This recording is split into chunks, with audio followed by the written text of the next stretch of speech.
Now, the greatest radio shows of all time.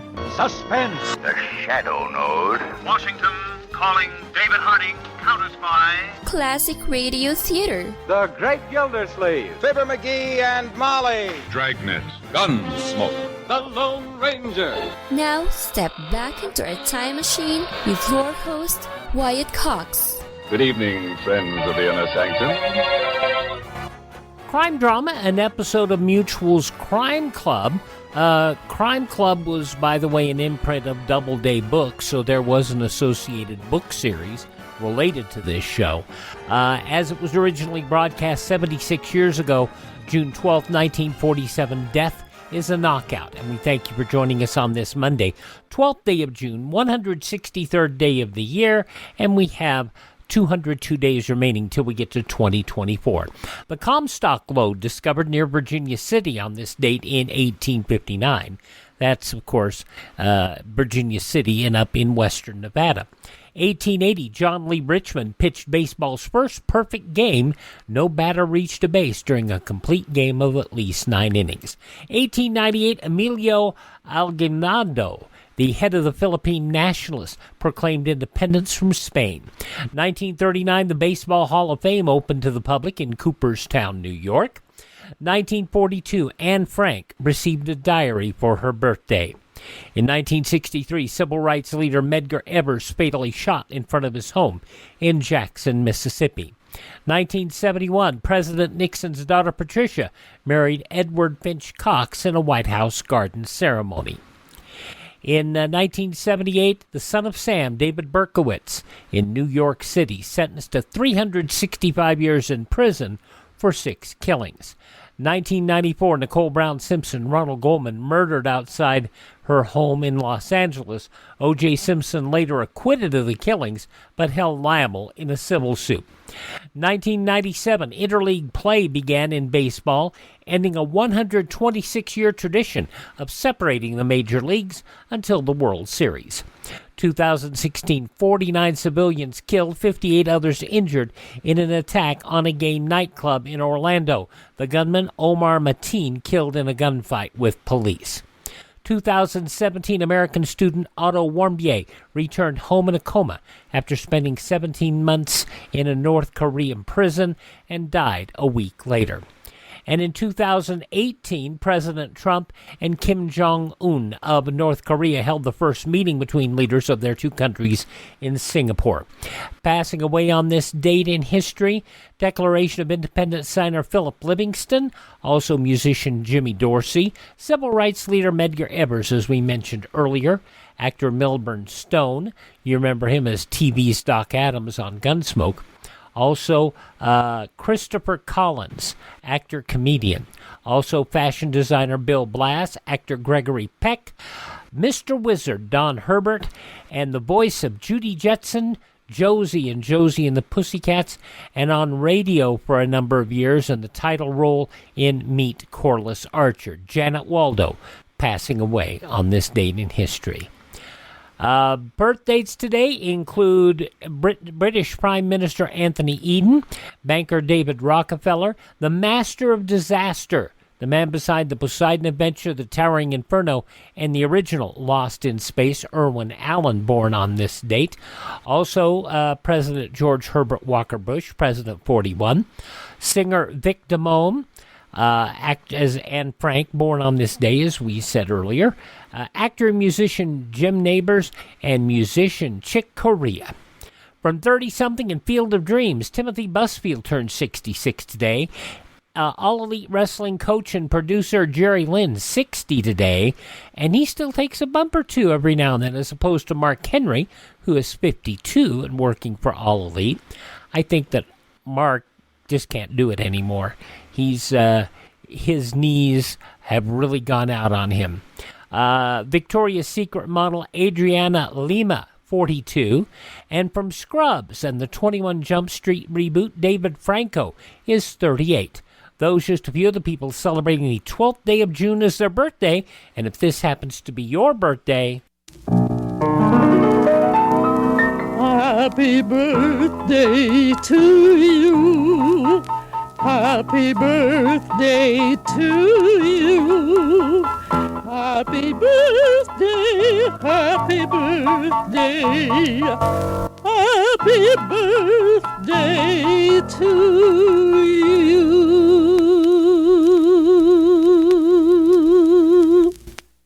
Thank you, Mrs. Miller. She actually did have songs in the top 100. Downtown and A Lover's Concerto. Yeah, they both broke the top 100. And by broke, I mean they rose into the top 100, not that she cracked it, you know. Anyway, we're going to go back 76 years, June 12th, 1947. Crime Club, Death is a Knockout. That's up next here on this Monday. Classic Radio Theater with Wyatt Cox on your favorite radio station. Classic Radio Theater with Wyatt Cox. I mentioned earlier that Doubleday Books had the Doubleday Crime Club imprint, and many of the stories came from that imprint collection of Doubleday Books. All right, on this Monday Classic Radio Theater program, we do have an episode of the Crime Club for Mutual, as it was broadcast Thursday, June 12, 1947, at 10 p.m. Eastern Time. This episode entitled Death is a Knockout.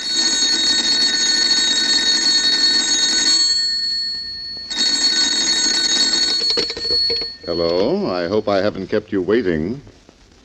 Yes, this is the Crime Club. I'm the librarian. Death is a Knockout. Yes, we have that story for you. Come right over.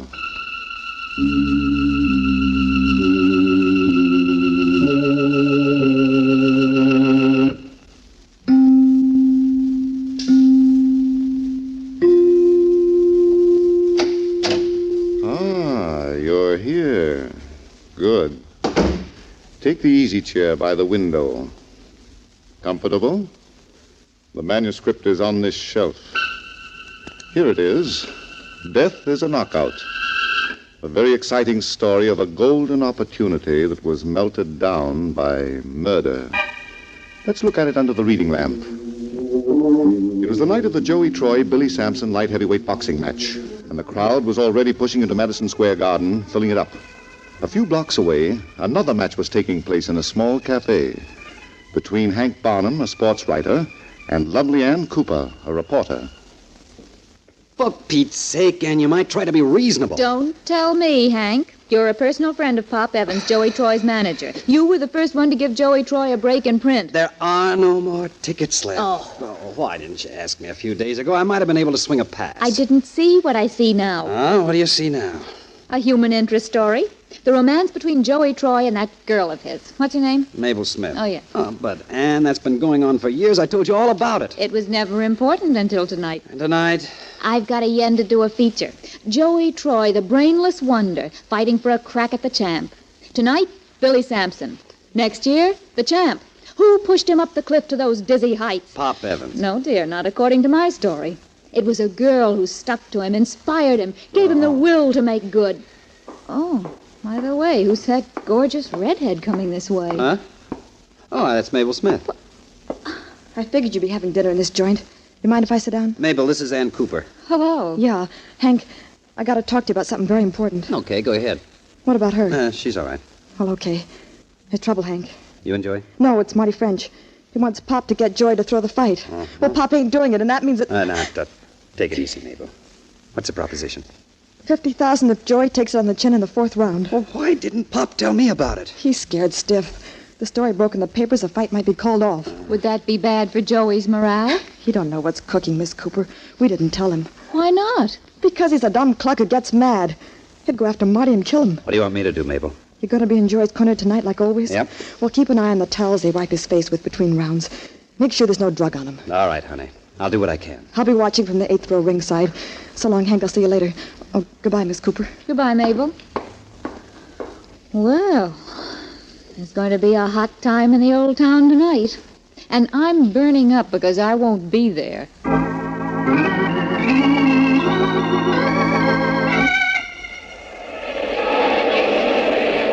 Are you listening to me, Joey? Sure, Pop. You know I always listen to you. Now, keep pushing him. Don't give him a chance to get set. You want me to take him this round, Pop? I'll let you know. You better tell me now, Pop. I don't hear so good when I'm fighting. Now, there's the buzzer, kid. Now, we've got to clear it out. But, Pop, what do I do? Go after him, but don't leave yourself open. Okay, I'll knock him out. Now, Pop, that's the fourth round coming up. What's so special about the fourth round, Hank? Nothing. Could be a lucky number. Is that all? What's the matter with you tonight? You've been barking at me like a mutt. What's the idea of checking the stuff we take in the ring? There's no harm in smelling the towels, is there? Well, it ain't necessary either. Joey, get after him. You got him going now. Use both hands. Both hands. Don't give him a chance to get set. He's going to knock him out, Hank. He's going to knock him out. Both hands, Joey. Don't let him get off the ropes. Pop, what's the matter? I don't... Pop. Pop Evans. Hey, somebody get a doctor, quick.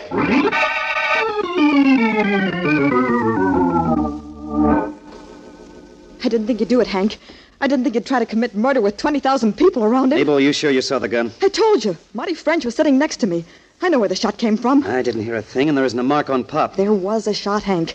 Marty was telling me how tough it would be if me and Joey never got married. And then Joey went to work on Billy Sampson, and then he... He's coming, too. Shot. You see? He heard it, too. That's when he fainted. Shot. Joey. Take it easy, Pop. You gotta relax. Let me up. I got to see Joey. He's been shot. He's all right, I tell you. Where is he? Upstairs winning a fight for you. Hiya, pals. Marty. Yeah. I saw them carry you away, Pop. I thought maybe you had an accident. You tried to kill him. Me? Hey, what's this? Something for the press? You got a gun on you, Marty. I'm going to tell you. All right, if you'd rather talk to a cop. Hank, let's not have any trouble. Listen, Pop, are you afraid of this mob? I don't want any trouble. The way I let people talk about me. Chalk it up to a good mood.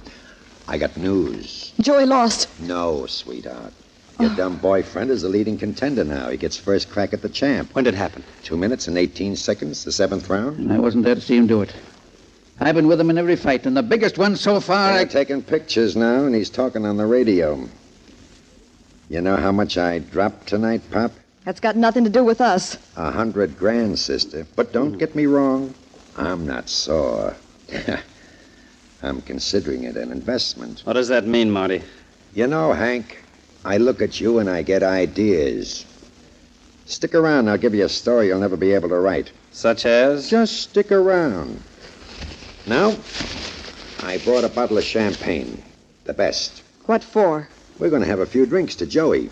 To the next champ. Not with me, you're not. Okay, then beat it. What? Say, who do you think you're talking to? Pop, tell her what I mean when I say beat it.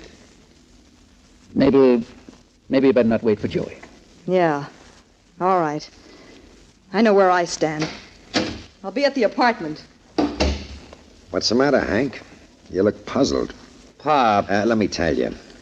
There was a deal on for tonight, and he reneged. I didn't take any money from him, Hank. He sent one of his gangsters to training camp with an envelope. The sneak gave it to me and drove away.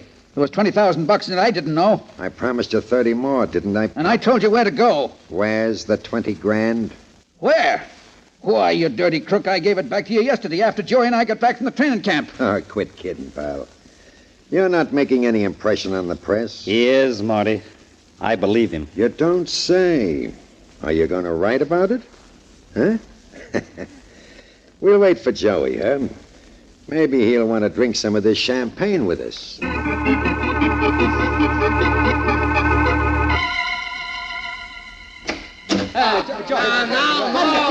me alone, fellas. I don't feel like talking. I'm depressed. You and Hank wasn't there to see me finish, Pop. What took you so long, Joey? Oh, they was taking a lot of pictures, moving pictures. Where's Mabel? She had to go home, kid. What for? She always waits for me to get through working. She had to go home, big shot. I ain't talking to you, Marty. That's what you think. I don't want you to bother me. I don't feel so good. What's the matter, son? Get these gloves off me, Pop. Sure. You don't have to act like you lost. I ain't putting them on, never again. What? What do you mean? I mean it. Fighting's too dangerous. What? Well, I'll be a monkey steps. Oh, wait a minute. Let's find out what he means. You know what almost happened in the ring tonight? What happens every time some guy hits me hard? What's that? I get mad, and I don't know what I'm doing, and I might kill some guy sometime, and then I'd be sorry. Oh, now you're tired, kid. Come on, I'll give you a rub down. I don't want to be sorry. I don't want to kill nobody. You haven't killed anybody yet, and you're not going to now. Come on. I'm scared, Pop.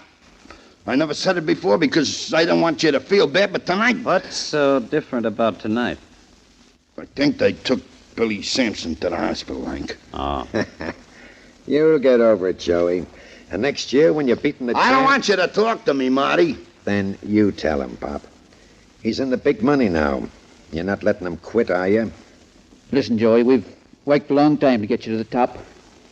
Now, what do you think you're going to do to Mabel if you walk out on us now? Mabel? She wants to be the champ someday. Maybe she wants you to be famous and have a lot of money. She's been waiting for you, son. For me to be champ? Sure she has. Now, if you quit now, you'll break her heart. That's worse than getting mad, ain't it? Yeah. Yeah, I guess I'm just a dumb guy. I don't think. Open that bottle of champagne, Hank. We're celebrating. Open it yourself. I just seen a miracle go to waste. Okay, I don't mind. Is that the real stuff? Right out of my private cellar. You want to pour it? Yeah. I like champagne. I'll get the glasses. Yeah, do that, and then we'll drink to the partnership of Marty French and Pop Evans. Partnership? I'm taking a half interest in Joey, Pop. For how much, Marty? The 20 grand I left him on deposit, and the 100 grand I lost on the fight. I got none of your money. Now get out of here. Now, wait a minute. First, you sign this paper.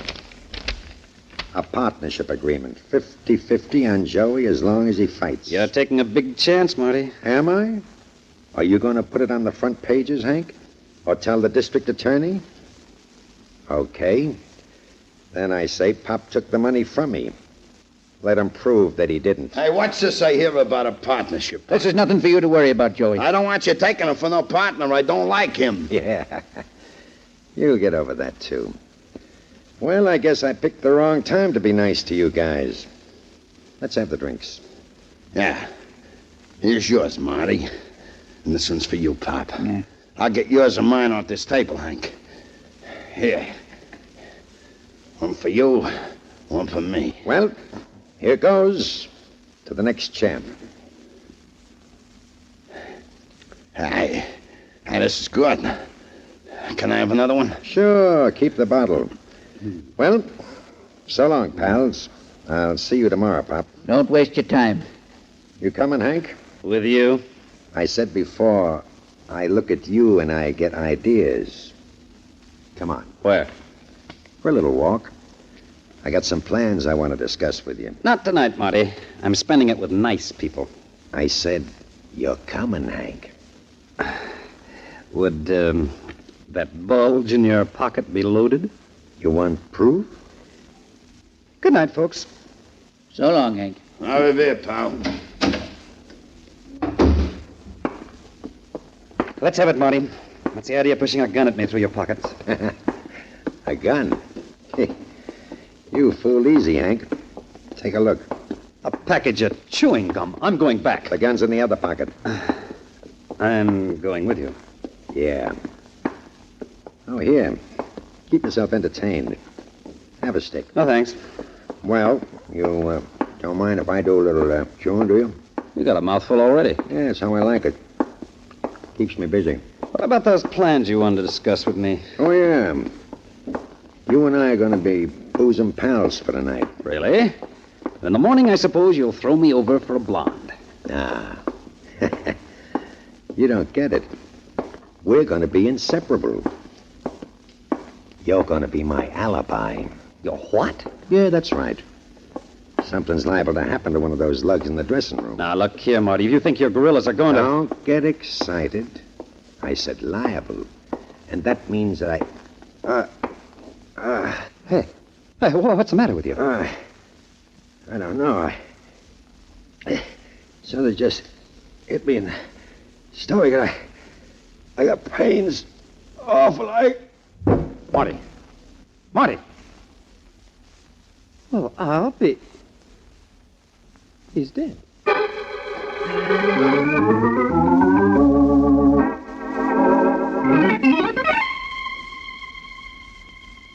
That's an exciting situation, isn't it? What do you think will come of it? We'll return to the story in a moment.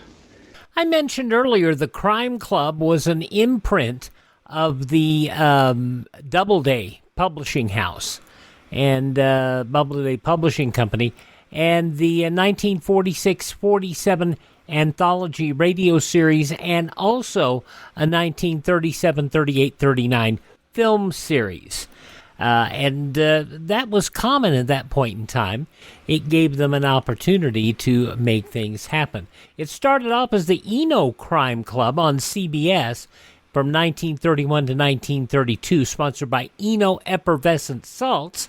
And then the Crime Club came back as this half-hour series that you're hearing an episode of today.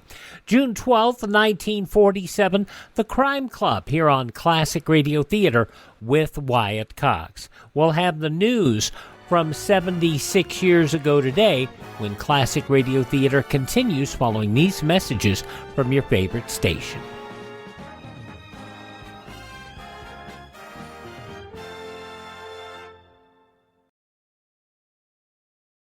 Just going to take a minute here to tell you about the big savings going on now, the clearance sale at mypillow.com.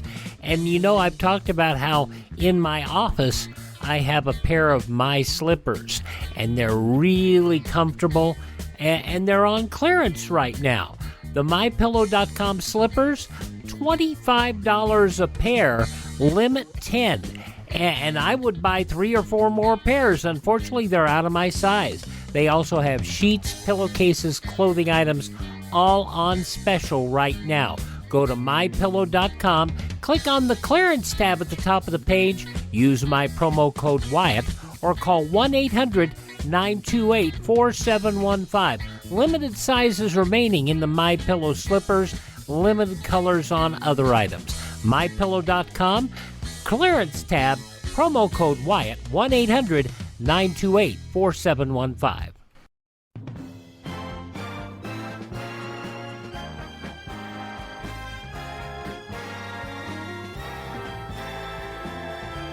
Thanks for tuning in to Classic Radio Theater with Wyatt Cox here on your favorite station. We're listening to an episode of The Crime Club as it was originally broadcast at 10 p.m. Eastern Time, Thursday, June 12, 1947. In the newspapers of that Thursday, 76 years ago, these were some of the headlines. The nation's housewives reached the end of a 5-year coupon ordeal last night when the government ended rationing of sugar for households, hotels, and restaurants effective at midnight. Last of a multitude of things that once could not be bought, freed from ration controls because larger quantities are available. However, price controls remain. So does rationing of industrial sugar. All sugar controls are due to end October 31st, unless Congress acts otherwise. Last night's announcement came from Secretary of Agriculture Anderson. His action ended all rationing of articles for ultimate consumers for the first time since April 28, 1942. Sugar, the last food to be removed from rationing, was the first to be rationed. President Truman told a hand-clapping, desk-thumping Canadian Parliament yesterday the U.S. intends to aid those nations who seek to live at peace and proposes to expend our energies and invest our substance in promoting world recovery. The American chief executive drew round after round of applause as he drove home to the legislatures of this good neighbor to the north his oft-repeated challenge to aggression, quoting, "We intend to aid those who seek to live at peace without coercing or being coerced, without intimidation or being intimidated." Cattle selling at the highest average price on record at Chicago yesterday as the sudden spurt in meat prices created a confused clatter of explanations concerning its cause. The $30 a hundredweight steer reappeared at the Union stockyards for the first time since March 5th. At Kansas City, the heaviest cattle for the date in 25 years arrived and advanced to the best level since January. The United States blamed Russia last night for engineering by flagrant interference the communist rise to power in Hungary. It almost simultaneously blasted the Soviet-dominated government of Bulgaria for the arrest of the strongest opposition leader in that country. The State Department made public a hotly worded note of protest on the communist upset of the Hungarian government recently. It charged the Soviet Union with violating the Yalta Agreement and the Hungarian Armistice Agreement and demanded an American-British-Russian investigation of political conditions in Hungary as a matter of urgency. Communist leader Ernest Fischer admitted in Parliament yesterday he had demanded that he be made Minister of the Interior and Trade, which would give him power over the police, and that the present government resign. Socialist Speaker of the National Assembly, Ernest Koch, in an angry speech on the secret talks between Fischer and People's Party leaders in which the communist demands were made, said this is an ambush against democracy, a definite fascist method of attempting to achieve a strong government. We have been brought dangerously close to the fate of Hungary. Those some of the day's top news stories as reported in the newspapers of Thursday, June 12, 1947, on your radio, The Crime Club. The conclusion you'll hear following these messages on this Monday Classic Radio Theater with Wyatt Cox on your favorite station. On Tuesday's Classic Radio Theater with Wyatt Cox, an episode of Counter Spies starring Don McLaughlin and Mandel Kramer from 78 years ago, June 13, 1945, Washington Woman Spy. A wealthy businessman in Washington commits suicide after betraying his country. He was goaded into shooting himself by a female enemy agent. That's on Tuesday's Classic Radio Theater with Wyatt Cox. Of course, anytime on demand at classicradio.stream or your favorite podcast app by searching Classic Radio Theater with Wyatt Cox. It's important you have with Wyatt Cox tacked onto that. Now the conclusion of Crime Club. 76 years ago, June 12, 1947, death is a knockout. And you shall hear from us now as we continue the story of Death is a Knockout. Marty French is dead in the corridor outside Joey Troy's dressing room. It is 15 minutes later, and in the dressing room... I tell you, Hank, Joey didn't put a thing in Marty's drink. Listen, Pop, the police are going to be here in a few minutes. They're going to ask a lot of questions. We was all standing around this rub-down table, wasn't we? Did you see him do anything out of line? Not here, but we didn't see him pour the champagne. Wait a minute. I don't like what you're saying, Hank. That ain't friendship. All I want's the truth. You take that back. Take it back. Stop it, Joey. Stop it. Okay, Pop, you're the boss. But he's got no right to put ideas in my head. All right, Joey. Now get dressed. We're going home. Mabel's waiting.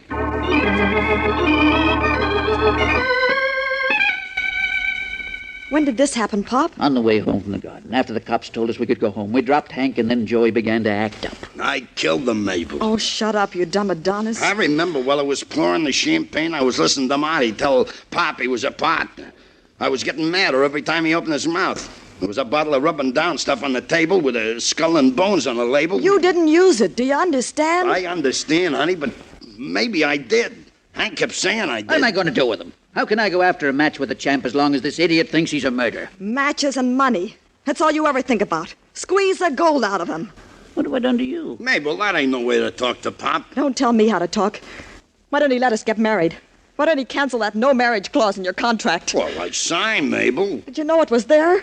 Did you even bother to read the paper? No, honey, I was a kid, and Pop said it was okay, so I... Listen, Pop. Joey, have I been a good manager to you? Oh, who says you wasn't? Didn't I take you into my house when you had nothing? I fed you, I clothed you, I built you up to be a leading contender? Well, I ain't complaining, Pop. All right, then, believe me, son, marriage is no good for you now. Not until you're the champ. You can't have too many things on your mind. You hear that, Mabel? I gotta do what Pop says. Oh, you make me sick. Even so, now that I'm thinking, you wouldn't want to get hitched to no murderer. That again, huh? Well, maybe you know why you killed Marty. Yeah, he was getting in Pop's hair. He made me mad. Pop's hair? Sure.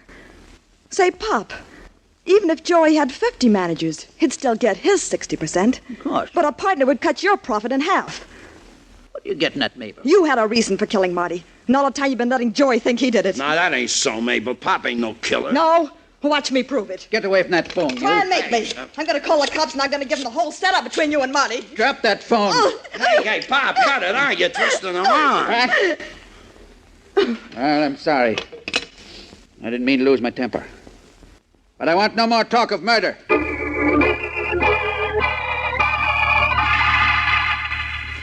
Now look, Ann Cooper, you may be the light of my life, but you haven't got a better reason. Hank, darling, a girl can be lonesome. Oh, but Ann, it's against the rules at 2 o'clock in the morning, and besides, I'm tired. Oh, well, then you're out of circulation. Good night, dear. Good night. Oh. Oh, what is this, Lover's Lane? Go home and let me die in peace. All right. But you better not be the milkman. Hank, I'm sorry to be bothering you. Think nothing of it, Mabel. I'm running open house. Joey's in trouble. Something besides murder? I'm serious. I just saw something in the papers. The coroner found poison in Marty's stomach. No kidding. And how'd it get there? Joey thinks he did it. Hank, you gotta help me. Joey's innocent, but when I left the apartment, he was talking about giving himself up. Now, that, Mabel, may be the only idea he ever had. I thought you were his friend. What motive did he have for killing that gambler? He's crazy about Pop, and Marty was trying to horn in. Sure, on Pop. Now, would Joey rub out a guy with poison? You think it was too subtle for him? I know it. He'd do it the hard way, with his knuckles. Could be. Say, Mabel, was the glass that Marty drank the champagne from tested by the police for poison? I don't know. Why? Oh, I thought that might have been in the papers, too. How'd you like to drive downtown with me? Where to? The morgue, for a bird's-eye view of Marty. Yeah, I'd like to, but I better stick close to Joey. In his frame of mind, you never know what he'll do next.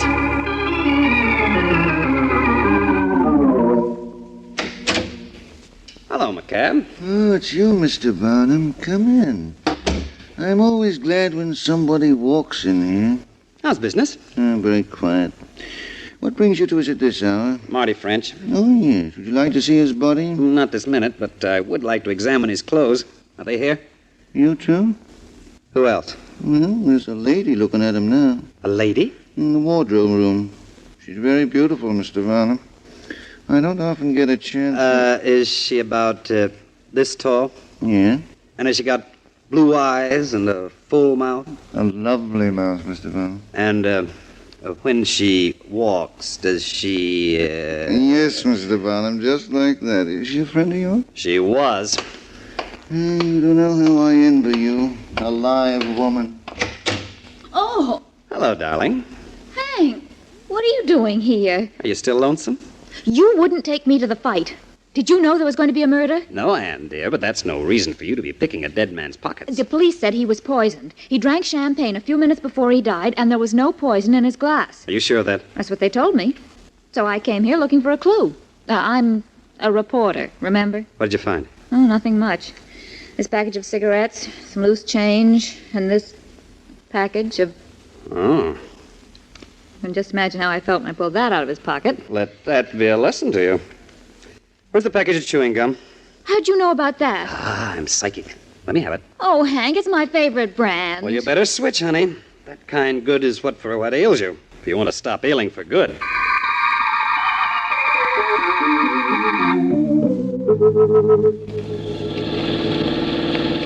Hank, how can you be so sure that gum contains poison? You're a tough kid to convince, Ann. I like proof. All right. I'll give it to you. Here? Why not? It's a beautiful spring night, and the bugs are in all their glory. Pardon me if I think you've gone. What? Bugs. Thank you, sweetheart. I take a stick of this gum, unwrap it, break it up into little pieces, and lay them on the sill of the car window. Well, my mother always told me never to trust a sports writer. In a few seconds, little bugs with wings will zoom out of the atmosphere to nibble at the bait. And won't they be surprised? You're so cruel. Here they come. Look at them go for that sugar-coated poison. Have a good time, little brothers. You're helping me find a murderer. Oh, what? Hank, those bugs... Yes, isn't it amazing? They're dying like flies.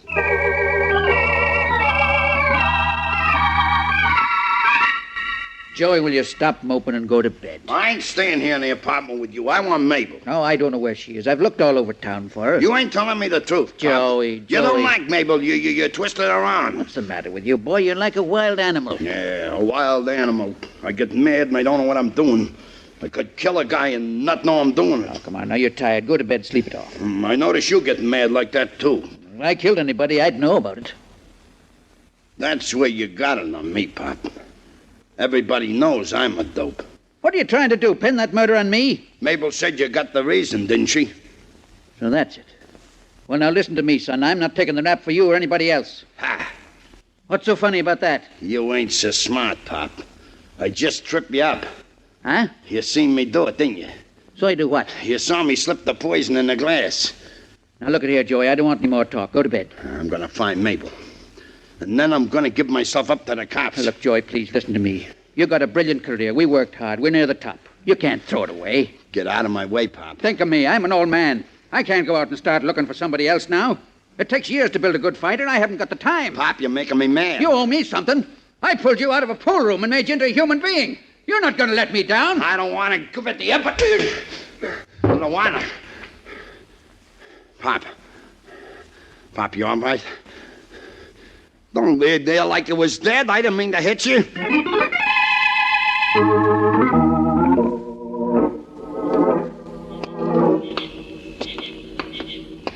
Roaming around in Central Park at 4 o'clock in the morning. What do you think we are, Hank? A couple of sailors? I don't like it any more than you do, Ann, but we gotta find Joey. We're not going to find him. You want to bet? Huh? There he is, sitting on that bench under the obelisk.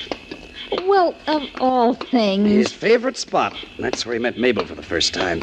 Shh. Hello, Joey. Huh? Oh, it's you, Hank. Yeah, and this is Ann Cooper. How do you do? Pleased to meet you. What are you doing here, Joey? I couldn't find Mabel, so I wanted to be alone with my thoughts. Oh, you poor thing. She throw you over for a wrestler? She wouldn't do nothing like that. She's a good kid. Now, calm down, Joey. Have you seen Pop recently? Yeah, about an hour ago. Then you know he's dead. Huh? What are you trying to give me, Hank? He ain't dead. He was when we saw him, Joey. Well, I hit him on the jaw because he made me mad, but I brung him to and he went to bed. We didn't find him in bed. He was on the floor. Somebody had cracked his skull with a hammer. Wait a minute. Are you saying it was me? Would I dare? Not if you know what's good for you. Oh, why, Mabel. Mabel, honey. I figured you might be sweating it out here, Joey. I couldn't find you anyplace else. They're telling me I killed Pop. Don't pay any attention to them. They're not your friends. So you know about Pop, too, huh? Why shouldn't I? I found him and I called the cops. Would you know who killed him? One of Marty's boys. And Pop got it because he killed Marty. Is that what you told the police? Yes. And I gave him the whole inside story about Pop and Marty, too. Well, I guess that settles that. How about some gum? You got some, Hank? Mm-hmm. Right here. What kind is it? A popular kind. The kind Marty used to chew all the time. We found it in the pocket of his coat at the morgue. Huh? You're not afraid of it, are you, Joey? I ain't afraid of nothing. Give me a piece. Okay. One for you, too, Mabel? No. I never chew. Oh, that's too bad. How about you, Ann? I don't mind. Don't forget to take the paper off, dear. Stop it, Joey. Huh? What's the matter? Don't put that gum in your mouth. Why not, Mabel? Come on, Joey. We're getting out of here. Just a minute. We've got a few things to talk about first. And if you add them up, they'll total like murder.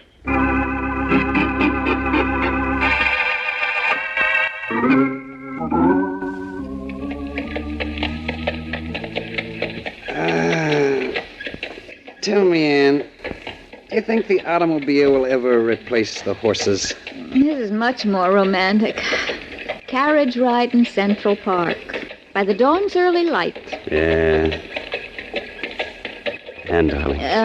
Hold your horses, Hank. When did you decide that Mabel killed Marty? When you found that package of chewing gum.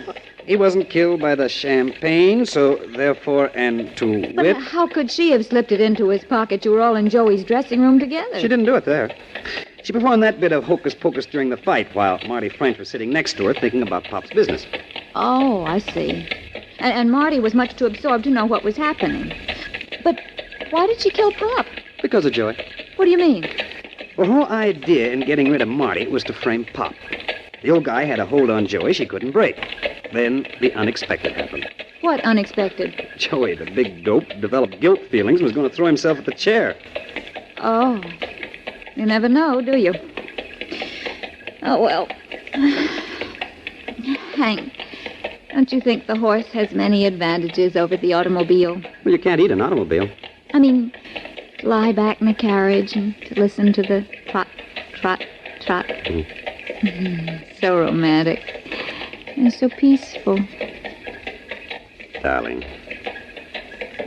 Have I told you tonight how lovely you are? Not yet. It never hurts. You're like a moonbeam on a... And look at me. What's the matter? Would you kill a couple of men just to get me? Don't be silly. Of course not. But I'd slaughter a couple of dozen women.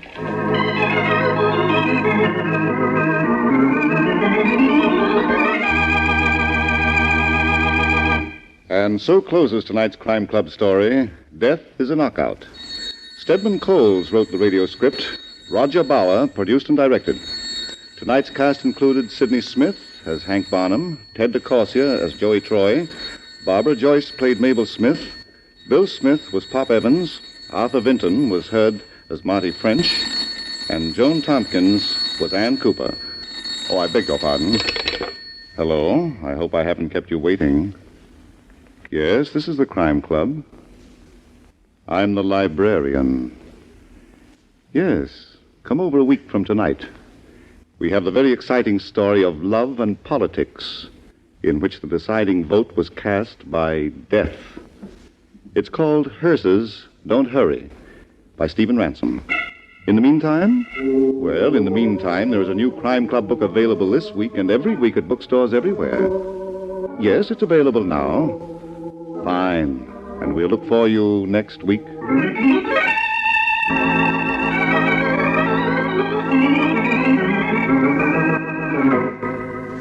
From 76 years ago, June 12th, 1947, the Crime Club here on Classic Radio Theater with Wyatt Cox. We thank you for making us a part of your day. Please thank this radio station and support their advertisers. It is their kindness and courtesy that allows us to be with you each and every time you roll around here on your favorite radio station. Now, if you miss a day, you don't have to miss a single show.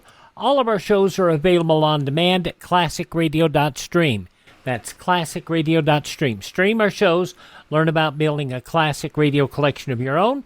You can find our social media links, and you can also buy me a copy. That Buy Me a Copy money helps us acquire additional classic radio collections and helps us maintain our distribution channels. That's at classicradio.stream. Thanks for tuning in. Tell all your friends the greatest radio shows of all time are right here at this spot on the dial. Classic Radio Theater with Wyatt Cox on your favorite radio station.